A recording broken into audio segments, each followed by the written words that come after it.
Hello, and welcome to the beautiful tropical paradise that is Isle Delfino.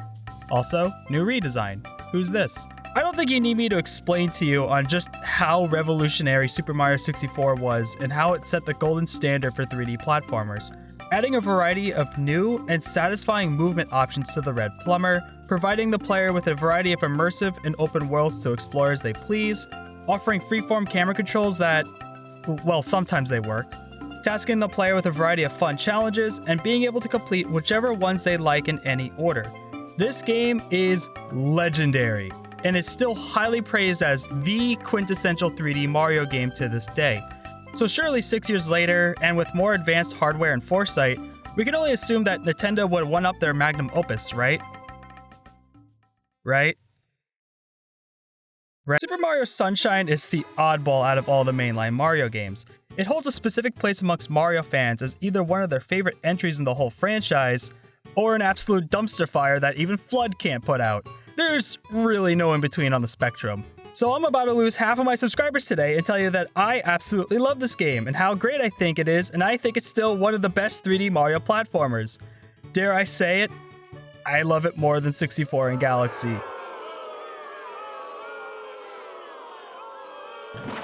I grew up with this game, and I used to spend hours just mindlessly running around, flying all over the place, collecting Shine Sprite after Shine Sprite, and just sitting around and taking in the gorgeous scenery. To celebrate the game's 20th anniversary, and to make one last hurrah for the summer, I went back, relaxed, and revisited Isle Delfino, but this time with a more critical lens. Is the power of nostalgia clouding my judgment on this one? Is Super Mario Sunshine really as good as I remember?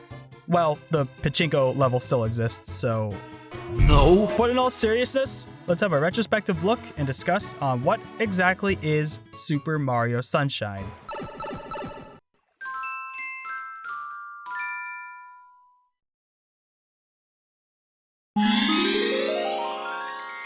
Before Super Mario Sunshine even began development, in 1997, there were talks on making a successor to Super Mario 64.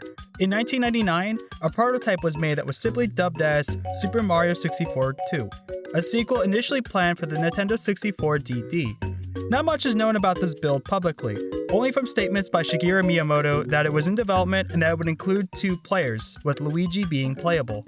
However, due to the commercial failure of the 64 DD, this plan was scrapped. A year later, Space World 2000 showcased another new potential sequel, Super Mario 128. This was a tech demo featuring 128 mini Marios, showcasing the power and capabilities of the Nintendo GameCube. During the late 90s and early 2000s, fan interest for 64's successor was incredibly high. However, Super Mario 128 would go on to just be a tech demo and bear no real relevance to Super Mario Sunshine's development. It did lead to the development of Pikmin, however, as well as an event match in Super Smash Bros. Melee. Super Mario Sunshine had a rather interesting cycle, being the first title developed on Nintendo's then new R&D system, a 3D engine that integrated other engines to help streamline the process of game development. Unlike 64's 3 years and Galaxy's 2.5, Sunshine's actual development period lasted for roughly only a year and a half, estimating that development must have started somewhere around the end of the year 2000. Due to the purple fun box not doing too hot in sales and a lackluster third-party support, Nintendo really needed to bring out their A game with their first-party titles, and thus, Sunshine underwent a rushed development cycle to help sell additional GameCubes during the console's first year. Super Mario Sunshine was developed by Nintendo EAD, or Entertainment Analysis Department, otherwise known as their main software development division in Kyoto, Japan up until 2015. The game was directed by Yoshiaki Koizumi, who had worked on a handful of various smaller roles on past Mario and Zelda titles, with Sunshine being his first directorial debut. The game was also produced by Takeshi Tezuka and Mario founder Shigeru Miyamoto. This was also the first-party title to be developed with the late Satoru Iwata as president at Nintendo. Taking the foundation of Super Mario 64's mechanics, new additions were included and influenced by Koizumi's childhood memories. Quote, "Through Mario, I wanted to recreate the experience of a hero jumping from rooftop to rooftop, like those heroes I saw in my childhood, which would implement a heavier focus on Mario's wall jumps, and structuring Delfino Plaza to have tall buildings that Mario can freely run and parkour off of. Before Flood was considered, it was conceptualized that Mario would wield a water pistol as his main mechanic. However, they fear that Mario wielding a gun would be a little too controversial for American audiences and would receive a T rating. So this had to be changed. The team was also uncertain if Mario should use any tools at first, and if it'd be too strange to implement for a Mario title. While not the team's first pick, or their favorite decision for that matter, they settled with the water pump backpack Flood after the positive fanfare from Luigi's Mansion. With Mario's new water mechanics, this also introduced the graffiti elements as well. The team would also take vacations, collect travel brochures, and invite travel agents into the office to help influence Isle Delfino's tropical setting. Koizumi also wanted to change Mario's outfit to fit the tropical getaway and hot climate of Isle Delfino. But this was rejected by Tezuka, as he felt changing Mario's iconic attire wouldn't make him Mario. Of course, after playing Odyssey, we all know now how nonsensical that is. However, Tezuka did settle for making one of the most crucial design decisions for Mario, one that will change his character forever, giving Mario a short-sleeve t-shirt instead. Super Mario Sunshine was first shown off at Space World 2001, with a build similar to the one in the final game, though the visuals, environment, FLUDD, and UI design were all fairly different. Several months later, Sunshine would be seen again at E3 2002, to a more finalized build that we're familiar with today, with only a few notable changes. And finally, Super Mario Sunshine released on August 26, 2002, and sold over 400,000, 350,000, and 175,000 within the first week in Japan, America, and Europe respectively, totaling up to about 5.5 million by June of 2006, making it the third highest selling GameCube title behind Super Smash Bros. Melee and Mario Kart Double Dash. However, despite the success in sales, this failed to meet the late Satoru Iwata's expectations. Super Mario Sunshine released to very positive reception from publications such as IGN, Game Informer, and Nintendo Power, praising the game for the movement options, constructed environments, and FLUDD's integration, scoring mostly 9 out of 10s across the board. However, on the opposite side, publications such as GameSpot and the defunct AllGame criticized Sunshine's lack of fresh ideas to further revolutionize the genre and referring to FLUDD and Yoshi's inclusions as mere gimmicks, along with an unreliable camera control system, even earning the position as GameSpot's most disappointing GameCube game of 2002. Super Mario Sunshine would finally see a modern-day port on the Nintendo Switch via the Super Mario 3D All-Stars Collection, which was released on September 18, 2020. And then taken off the eShop and no longer distributed after March 31st, 2021. This fear of missing out tactic to sell a minimal effort port is just gross, especially putting this stunt during the height of the pandemic when a lot of people were not financially stable. Being a big fan of Nintendo's games while simultaneously seeing the company do scummy stuff like this and taking down fan projects and uploads of the music is just, it really sucks. But anyway, Super Mario Sunshine's world, characters, and elements would find their way into future titles, such as the Mario sports games during the GameCube era, Double Dash, Mario Party 7, and even recent appearances such as Mario Kart 8. Bowser Jr. and Petey Piranha became mainstays for the franchise, with the former having a main role in almost every Mario game to date. Rest in peace, Toadsworth, wherever you are. FLUDD also became a permanent part of Mario's moveset in Super Smash Bros. Brawl and is a mainstay to his kit in Ultimate, along with Delfino Plaza being included as a stage.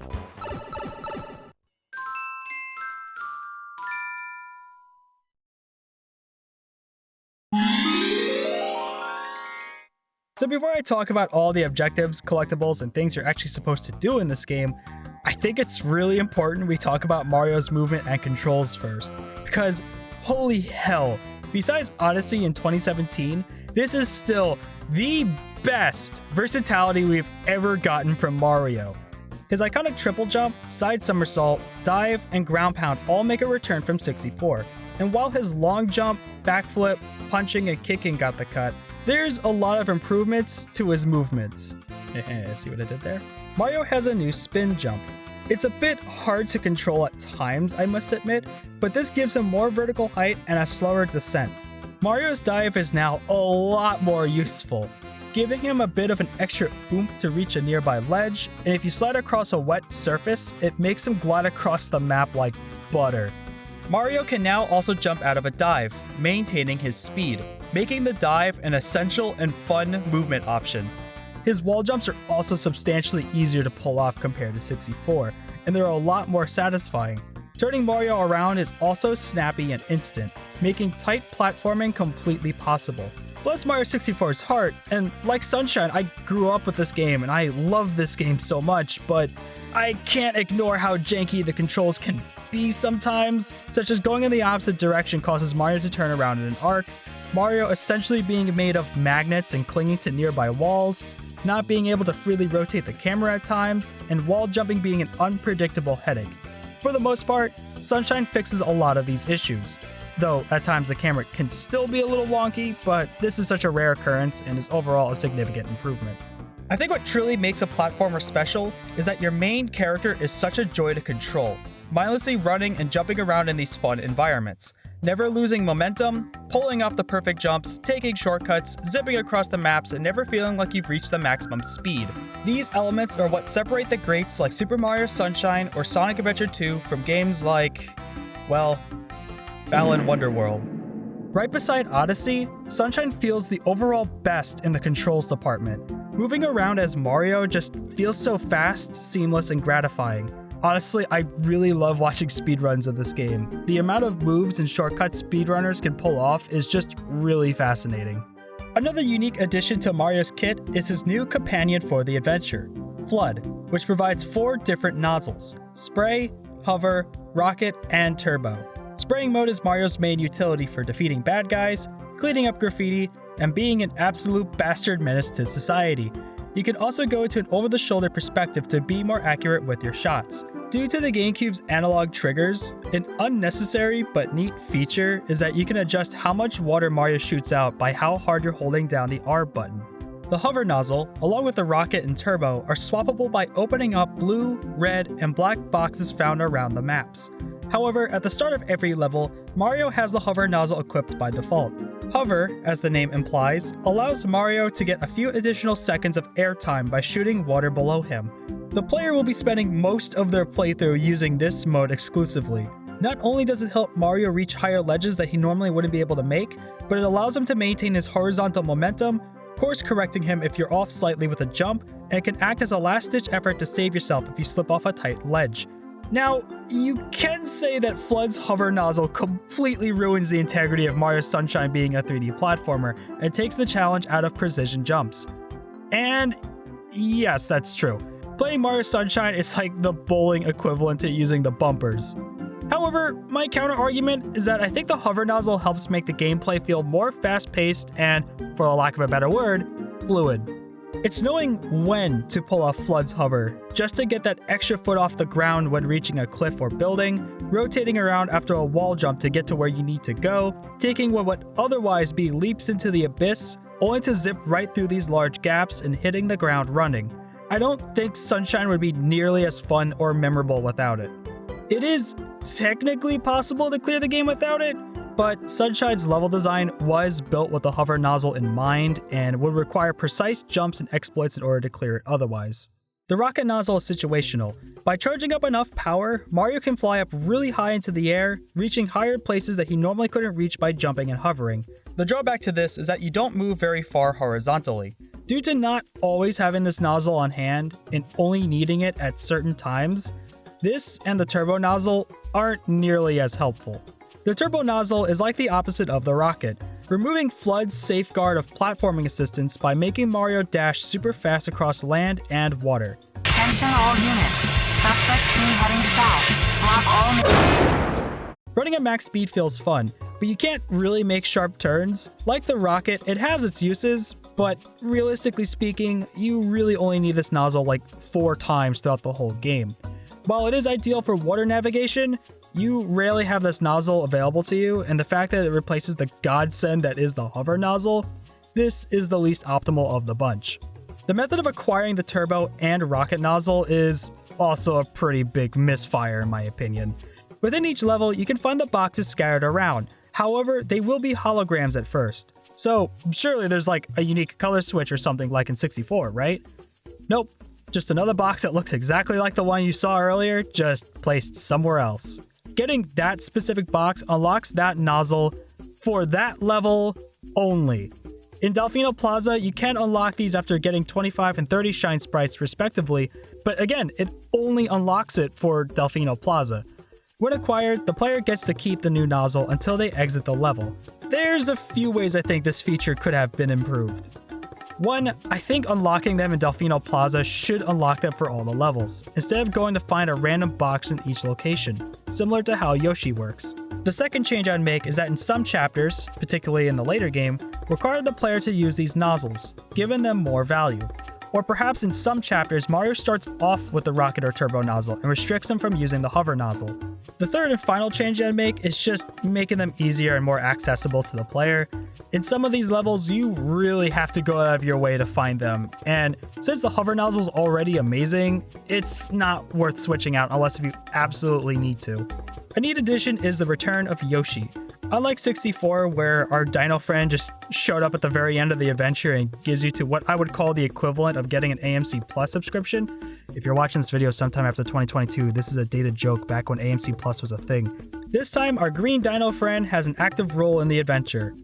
Or, at least the pink, orange, and purple ones do anyway. Please tell me I'm not alone on this. I went up the wall as a kid figuring out how the heck I was supposed to get a green Yoshi. All the promotional material had one, and the early in-game screenshots found in the instruction booklet led me to believe for a very long time that it was possible.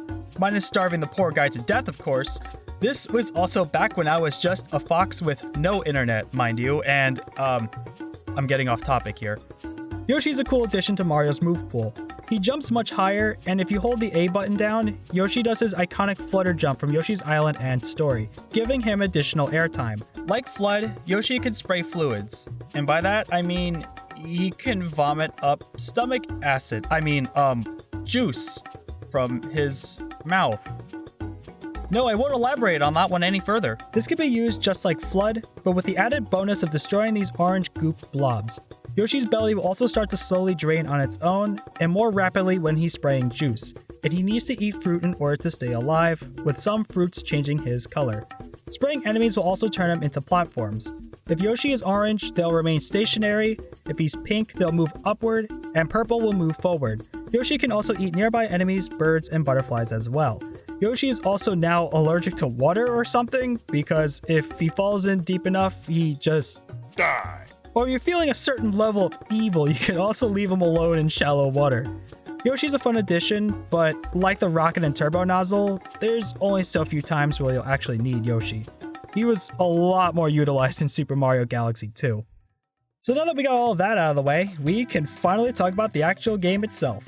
Super Mario Sunshine, like its predecessor, allows you to explore a handful of sandbox-like environments and collect shine sprites, the equivalent to Power Stars from 64. Unlike 64's 15 courses, spreading across a variety of level types and themes, this time the player only has 7 locations to explore. Bianco Hills, Rico Harbor, Gelato Beach, Pina Park, Serena Beach, Nookie Bay, and Pianta Village. Each of the 7 locales all take place within Isle Delfino, giving the overall aesthetic a tropical vacation getaway theme. And I love all of these levels. Each of them really immerses the player into different settings within the island, from the peaceful village of Bianco Hills, to the fun and excitement of Pina Park, to the romantic view of Serena Beach. I love how you can just see the other levels, such as Gelato Beach or Rico Harbor from a distance. It really makes the whole world of Isle Delfino feel connected with one another. While perhaps maybe not as exciting nowadays, since there are so many open world titles that just let you go wherever, but back in 2002 when this was new, seeing places that you can explore far off in the distance really made the atmosphere of Sunshine something truly special. So long as you've unlocked the level, the player is free to complete these stages in any order they wish to. Each level provides an open environment with no linear path for Mario to take, leaving it up to the player to navigate around at their leisure. Like 64, each of these stages contains chapters, specifically 8 each for the player, providing different objectives and mixing up stage elements around upon each visit. There are also mini stories that coincide with each of these levels as well, which I'll touch on later. These objectives mostly boil down to either platforming your way to a shine sprite, defeating a boss, completing a secret course challenge, collecting 8 red coins, a race against Il Pantissimo, or rescuing the natives from Goop, along with a few exceptions here and there, with the 7th chapter always tracking down and stopping Shadow Mario. Chapter 8 is more or less a conclusion bonus chapter. What's great about these chapters, specifically the platforming challenges, is that there's a variety of creative ways you can complete these objectives if you're skilled enough. For example, in Chapter 3 of Rico Harbor, you have to make your way to this cage in the center of the level. The game suggests you take the high road and make your way up the construction beams, climbing up platform after platform, and then fall into the cage. Or, if you're clever, you can leap off this crane and hover your way up just high enough for Mario to grab the cage above him and collect your reward. There's a lot of levels that can be solved in multiple different ways. Whether legitimately or exploiting the game, these options paired with Mario's controls makes the game feel exciting to blast through. And now, onto the criticisms. Unlike 64, where you can obtain these chapter stars in almost any order that you wish, despite the sandbox nature, in Sunshine, these objectives are unfortunately very linear. The only notable skip in the whole game is literally the first level. The player can avoid the main objective and head straight for Petey Piranha in the back. Also, unlike 64, where it doesn't matter which power stars you got, so long as you had enough to fight Bowser, in Sunshine, in order to complete the game, you have to complete the 7th mission, tracking down and defeating Shadow Mario in all 7 levels in order to finish the game, taking the player's freedom and control of which objectives they want to do out the window. Another blunder is that if you die, you're kicked right out of the level, which, to be fair, was done in Mario 64. However, every time you're greeted with this Isle Delfino intro screen, these few seconds will really start to add up if you keep dying in a specific level. While I like the 8 red coin hunts, I think Sunshine relies way too heavily with collecting them as the objective. Half of the levels will have 2 chapters where the player must go and find them all. Not to mention that this is also the objective on the second go around in all the secret courses, ballooning the red coins to 2 to 4 per level. I'd say a bulk of Sunshine's objectives are perfectly fine, but there are a select few that are hit or miss. On replay, there's a few chapters that had me say, oh yeah, that one. And while the controls are solid, the game isn't immune to jank, and there are a few levels, notably Sandbird, Pachinko, and this stupid lily pad level, where the physics can get a little wonky and cause cheap deaths. Collecting 100 coins to get a Shine Sprite makes a return from 64 as well. However, finding coins in some chapters are way harder than others. While I can't confirm it, I'm certain most of the chapters it's either impossible or barely possible for the player to reach 100. So, to be a contrarian gremlin, this would have been the part of my video where I would say, you know what? I'm about to say it. I like the blue coins. And for a second, let me defend this claim. Within each of the 7 levels, the player can find 30 blue coins scattered about, and these really engage the player to check their surroundings. The blue coins reward the player while simultaneously familiarizing themselves within Isle Delfino's environments. If there's an odd platform out and about, there's probably a blue coin to be found too. If there's an odd out of place enemy, blue coin. Graffiti, blue coin. Did you check under the lake? There's probably a blue coin too. This usage of exploration with the blue coins makes each of Sunshine's levels more memorable to the player and utilizes special landmarks found within these environments. No space within these levels ever felt without purpose. Running around and collecting blue coin after blue coin feels addicting and fun. Again, paired with Mario's movements and capability of flying all over the place, collecting these really releases the good chemicals in my brain. I've always liked the blue coins, and I think they're a fun addition to Super Mario Sunshine. In theory, if you ask anyone who hates or didn't like Sunshine, this is probably a primary reason why, and I think it's totally justified. So, there are a lot of problems here with the blue coins. For starters, some blue coins will only be available on certain chapters. Some make sense, like, oh okay, these Nookies can only be rescued on Chapter 6 of Serena Beach. But then in Chapter 4 and 5, you go into the casino, so why is it only Chapter 5 does this big M graffiti appear? And if you have 29 out of the 30, good luck figuring out which one you missed without a guide, because the game will not tell you which one you missed or narrow it down based on which chapter it can be found in. While most of these coins are properly placed, some of them are also really badly hidden. And I mean, like, no way in hell would you have found them normally without a guide badly hidden.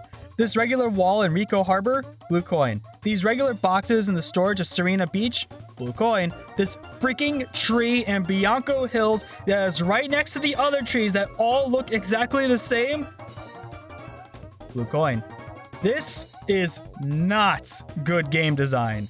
Some of the enemies that contain the coins should have also been blue as well, similar to the birds and butterflies to further differentiate their significance. I spent a very long time trying to find the few coins I missed out on, and I had to refer to a guide to find the rest. Collecting these really releases the bad chemicals in my brain. Had you been able to find them all on the same chapter, regardless of which one you selected, then this wouldn't be that big of an issue. And if the coins were cut down to just 20 per level and kept the objectively good hidden coins, then I think this feature would be more fondly remembered than hated. However, we're not done yet. When collecting each coin, you're prompted if you want to save or not. This isn't too big of a deal, but it does take a few seconds out of the action. Should the player collect 10, they can exchange them for a shine sprite at the Raccoon Hut in Isle Delfino. So, how many shine sprites are in the game? 120. How many blue coins are there? 240. That's 240 times your prompt that you got a blue coin, and 24 shine sprites, or 1/5 of the whole game locked behind these coins. Though it is kind of funny to see the number shoot from 96 to 120, I waited till the very end to cash them all in. The secret courses are one of my favorite parts of Super Mario Sunshine, as when the player first enters these locations, Shadow Mario takes Flood away from Mario, leaving him to face these platforming sequences without Flood's assistance. These are such a blast to go through, topped with the catchy acapella Mario Bros theme. Referring earlier to my video, now, you can say that Flood's hover nozzle completely ruins the integrity of Mario Sunshine being a 3D platformer and takes the challenge out of precision jumps. This is where the gloves, or Flood, comes off. These can be pretty challenging if you rely too heavily on Flood throughout the game, but speeding through these and using Mario's arsenal of jumps and acrobatic skills is so freaking satisfying. I really wish there was a mod that was just full of these kind of courses. And you wanna know what's neat? If you die, you'll just respawn right back at the beginning of the course, keeping the momentum of these challenges going. So why the hell isn't this feature applied to the actual levels themselves? I love these so much, dude. They're so great. Though, this one secret course filled with the Piantas does fill me with some unresolved trauma.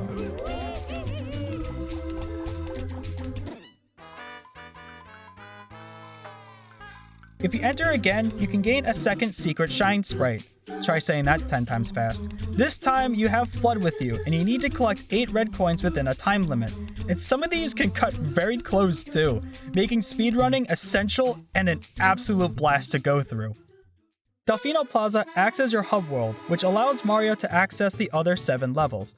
And here is something that Sunshine will always have above all the other existing 3D Mario games. Delfino Plaza not only acts as Super Mario Sunshine's hub world, but it's also a level. There are so many things the player can do here. You know how Peach's Courtyard allowed the player to freely familiarize themselves with Mario's controls? Well, that's here too, but expanded. There's buildings you can jump on top of, hover across a safe gap of water, bounce across huts as trampolines, play with the additional nozzles and Yoshi, all freely at your leisure. Peach's Castle is an iconic hub world. However, with the exception of a few toads here and there, it just feels empty. Delfino Plaza feels inhabited and alive with the Piantas out and about, living their lives, and the tropical bop that is the main theme. Rosalina's Observatory, while visually pleasing, didn't really reward the player for exploration, besides maybe this one up in this little corner here. In Delfino Plaza, you can find 15 additional shine sprites and 19 blue coins, 20 if you include the airstrip, all just by searching the nooks and crannies within the Sunshine City. Super Mario Sunshine's difficulty is kind of all over the place. As a kid, I remember struggling a lot in chapters such as the Manta Eel battle or the legendary Sandbird level. As a veteran of this game, these levels didn't really pose much of a challenge this time around, but I can see new players struggling with these kind of levels or the secret course challenges. On the other hand, some of these are fairly easy. Sunshine should roughly take the player about 15 to 20 hours to get to the end of the game, which I think is a standard amount of time for a 3D platformer, and you'll spend about roughly 30 hours if you're looking to 100% it. Most of this time, I can assure you, will be spent looking for blue coins that you've missed. Frustratingly.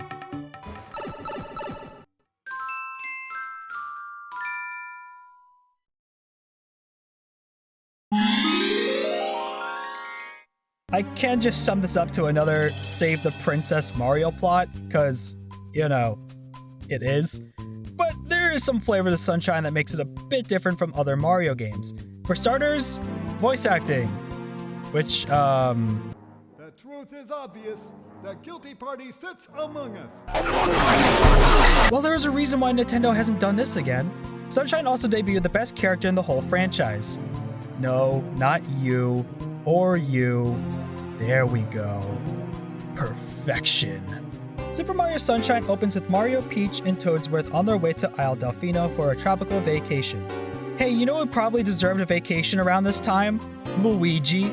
But yeah, sure, fine, whatever. Mario and Peach get to go and get one, I guess. Peach notices a shadow figure that looks like Mario in the travel guide video. And since the runaway is mysteriously covered in goop, they have a bit of a rough landing. Peach notices Shadow Mario again, and despite being royalty, her concerns are straight up ignored. Mario then finds Flood, who's just vibing and conveniently placed right there for the plot. I love this little detail though, as he's scanning Mario and seeing the past Mario games pop up on the bottom of the screen here. I always thought this was just really cool. After cleaning up the mess, Mario is arrested and a trial is held. Here we learn that Isle Delfino has been polluted and covered in goop, and the Shine Sprites, the guardians of the island, have all disappeared because of the graffiti and making the island surrounded in darkness. Also, as the player collects more Shine Sprites, the sunshine expands slightly on Delfino Plaza, which is a really cool detail. During the trial, Mario is found guilty as the perpetrator of the pollution, taking the fall for Shadow Mario, and is thrown in jail. Hey, wait a minute. This plot is really starting to sound familiar. Boy, in 2002, they really just said, screw it, throw our beloved video game mascots in jail because of some doppelganger punk named Shadow, didn't they? Through the court ruling, Mario cannot leave the island until he cleans the whole place up. I don't think I really need to put a spoiler warning for this video, but here you go. You're really not gonna miss much, I can assure you. There's no 2-hour in-depth analysis here. So the player has to stop Shadow Mario, who makes a failed attempt at kidnapping Princess Peach. But after the player obtains 10 Shine Sprites, he successfully takes her to Peanut Park. Here, Shadow Mario's identity is revealed to be Bowser Jr., who... well, I'm just gonna let the audio explain itself. Leave my mama alone, you bad man. I won't let you take Mama Peach away. Mama? Mama Peach? I'm your mama?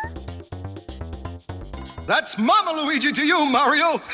Yeah, this exchange is just weird and awkward. But what is neat though, is that Bowser Jr.'s paintbrush, which was given to him apparently, along with Flood, are both made by EGAD, the scientist from Luigi's mansion. This detail is never brought up again, but I think this canonically means that EGAD is chaotic neutral. Bowser Jr. then takes Peach to Corona Mountain, and from this point onward, the main story takes a pause until the very end of the game. I think most players, including myself, just gunned it to the objectives when playing Mario Sunshine, and never really took the time to smell the roses and engage with the Piantas and Nookies in each location. So here's a brief arc for all 7 locations. Bianco Hills is a peaceful village that is encountering pollution and strange phenomenons, such as pollution outside of the town, PD Piranha just vomiting all over the place, or their lake becoming toxic, and they're all worried if things will ever go back to the way they once were. Even in the last chapter, some of the villagers suspect that maybe Mario is the root cause as to why the village is suffering. Rico harbors a docking bay and fishing market that's also suffering from pollution. Mario removes 2 big bloopers from the area, and the fishing market starts to flourish again.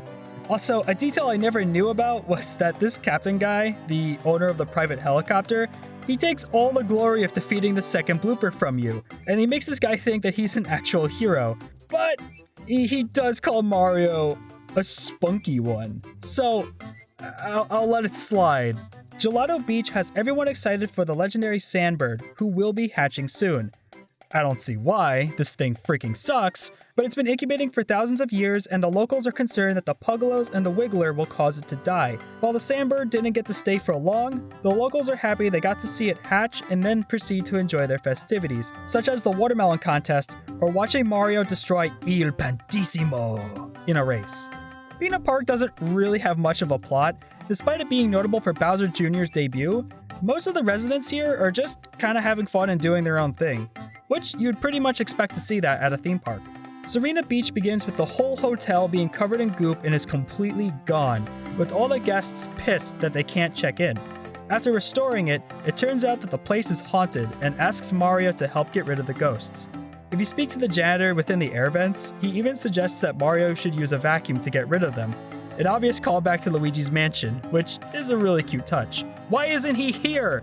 Also, I guess this technically means that Mario did Luigi's Mansion 3 before his brother. With his assistance, the hotel is restored and the guests are happy once more. Nookie Bay, I think, is the most interesting of them all.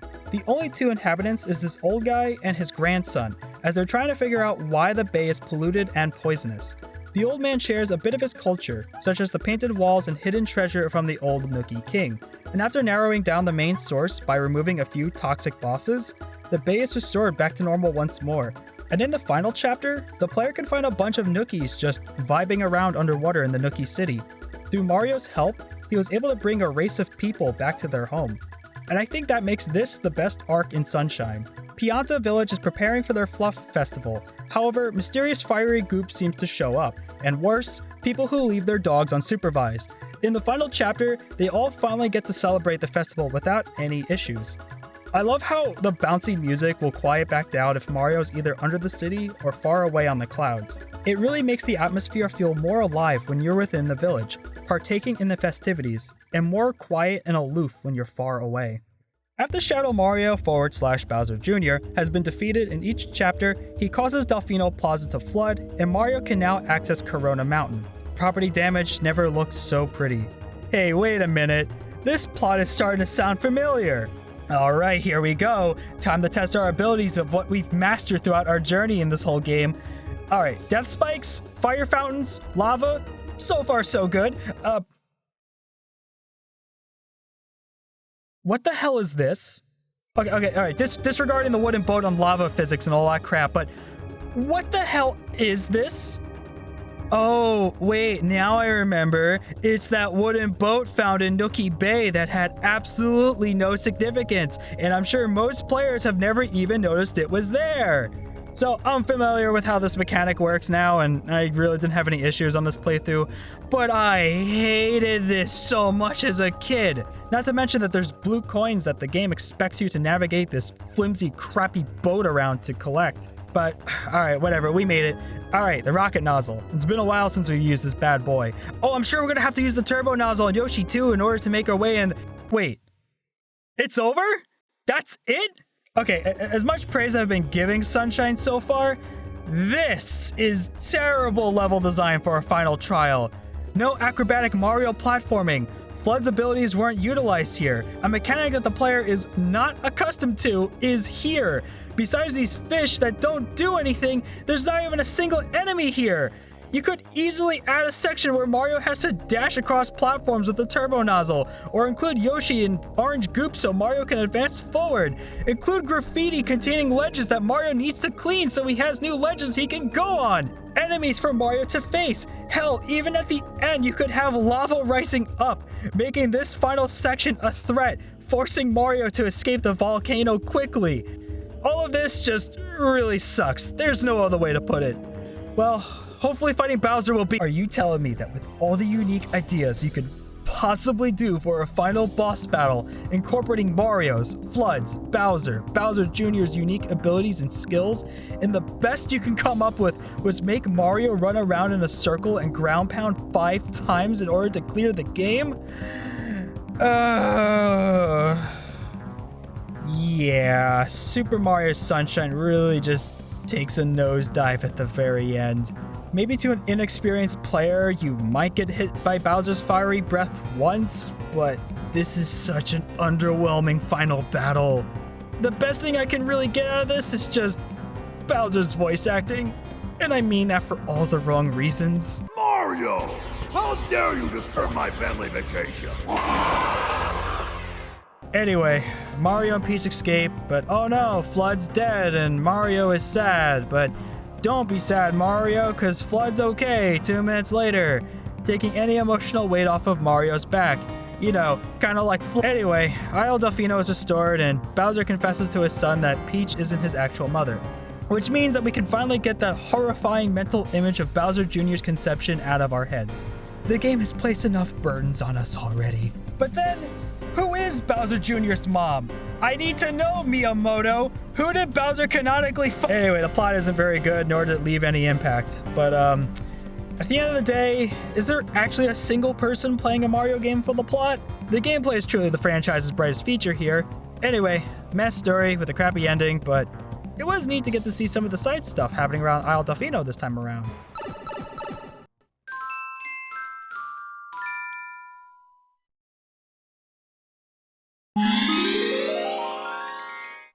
20 years later, and this game still looks so gorgeous. Visually, Super Mario Sunshine's strongest attribute is its world and environmental design. All the locations just pop off with so much vibrant colors and personality, and it makes each level feel so unique from one another. Each level in this game is not only a visual delight to explore, but if these were real places as part of an island vacation, I would love to go check out each of these places. Well, maybe I'll pass on Corona Mountain. The water and reflections still look amazing to this day, and I love how you can see a mirage effect as the heat bounces off from the hot concrete. These little attentions to detail really sell the idea that Isle Delfino is a vacation paradise. Also, like the SS Dolphin from Pikmin, I love that the island pays homage to the GameCube's early prototype name. The cel-shaded art direction also really emphasizes Mario's bold, colorful, fun, and cartoony art style so well. It really amazes me that this is the only game in the whole franchise to ever use it too. Though, I guess nowadays this lighting style is more synonymous with Zelda than it is with Mario. I also find it really refreshing that this game takes place outside of the Mushroom Kingdom, giving a different environment, NPCs, and enemies that we wouldn't see from a typical Mario game. It's still a shame we never got to revisit Isle Delfino and Odyssey. The in-game animations are serviceable and good. The power of Mario's acrobatic jumps and flips are just visually delightful. I also adore the minor details, such as Mario breaking a sweat whenever he's standing in the shade, or how the Piantas will yell at you if you spray them with water. There's also something I just find hilarious about Shadow Mario taking FLUDD away from Mario. I think it's because he only moves his fingers without moving any other part of his body before just flying off into the void. I'd like to think that the scumbag who swiped my catalytic converter from under my car would have probably done the same thing had I caught him in the act. The cutscene animations are kinda stiff and awkward, which goes hand in hand with the bad voice acting. I don't know, there's something uncanny about Peach's pupils dilating for a second then returning back to normal size. Like most Mario games, the music throughout Sunshine is catchy, iconic, and memorable. From the lively beats of Delfino Plaza and Rico Harbor to the soothing Nuki Bay and Gelato Beach. None of these songs ever got dull or old. The instrumentations and cultural inspirations for Isle Delfino's music also has a wide variety, providing folk, ska, Hawaiian, Italian, Peruvian, and calypso, making Isle Delfino's cultural identity a little bit of everything when you compare it to the real world. The sound effects here are so memorable. Flood switching nozzles sounds mechanical and snappy, the anticipation of the rocket igniting as the sound builds up its energy, knowing that the hover is about to end based on the sound design alone. These auditory cues will certainly help the player out. I also adore Sunshine's UI sound effects, as it has this cartoony charm whenever pausing the game, exiting a stage, grabbing a blue coin, and the coin sound effect when you boot the game up. All of this has stuck with me over the past 20 years. While the voice acting in the cutscenes are pretty bad and clumsy, I do think that the single voice clips are good, and these VAs would voice these characters just fine in future titles. Of course, the highlight here is Mario. I really miss these more over-the-top Mario voice clips that were used in Mario 64, Sunshine, Smash 64, and Melee. I absolutely love Charles Martinet, and it makes my soul happy that he still voices Mario to this day. Well, minus Chris Pratt for the Mario movie anyway, but I feel like Mario had more energetic voice clips during this era. Like, listen to that! So powerful. Plus, Sunshine gave us the best Mario voice clip. Which then indirectly led to this monstrosity.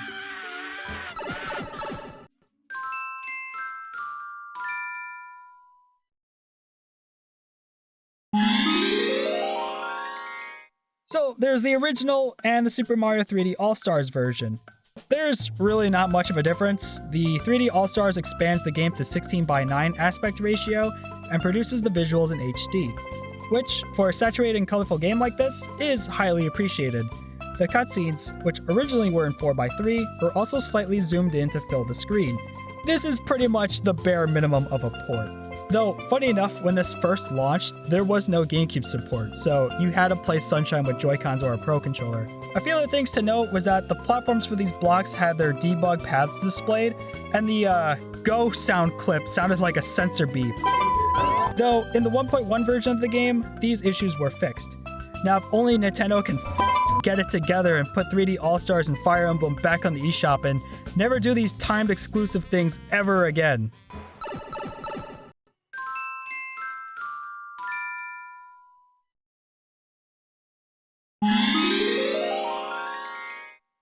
So, should you play Super Mario Sunshine? And does it still hold up?